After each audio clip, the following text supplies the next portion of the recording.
బాలాదేవి జ్యోతిష్యాలయం. వ్యాపార వ్యవసాయాల్లో లాభాలు రావటం లేదా? కుటుంబ కలహాల వల్ల అనేక ఇబ్బందులు ఎదుర్కొంటున్నారా? ఇలాంటి వాటికి అనేక కారణాలు. మీ జాతకం సరైనదిగా లేకపోవచ్చు. మీ గృహ వాస్తు దోషాల వల్ల ఇలా జరగవచ్చు.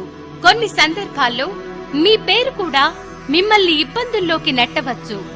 కర్ణుడి పతనానికి 1000 కారణాలు అన్నట్లు మీ నిజ జీవితంలో ఎదురయ్యే ఇబ్బందులకు అనేక కారణాలు ఉండవచ్చు. ఆ పరమాత్ముడు సమస్య ఇచ్చినప్పుడు పరిష్కారం కూడా చూపుతాడు. పులుగుర్త రాంబాబు శర్మ గారు దేవి ఉపాసకులు, భవానీ మాలా గురువులు బాలాదేవి జ్యోతిష్యాలయాన్ని ప్రారంభించి సామాన్య ప్రజలకు నిజ జీవితంలో ఎదురయ్యే అనేక సమస్యలకు పరిష్కార మార్గాలు చూపుతున్నారు. సమస్యలకు తగినట్లుగా పూజలు, హోమాలు చేసి శ్రీ లక్ష్మీ కుబేర యంత్రాలు, జాతకానికి తగినటువంటి రంగురాళ్లు ఇస్తారు. సంఖ్యాశాస్త్ర ప్రావీణ్యం గల గురువు గారు మీ పేరులో తగిన మార్పులు చేసి మిమ్మల్ని విజయం వైపు నడిపిస్తారు.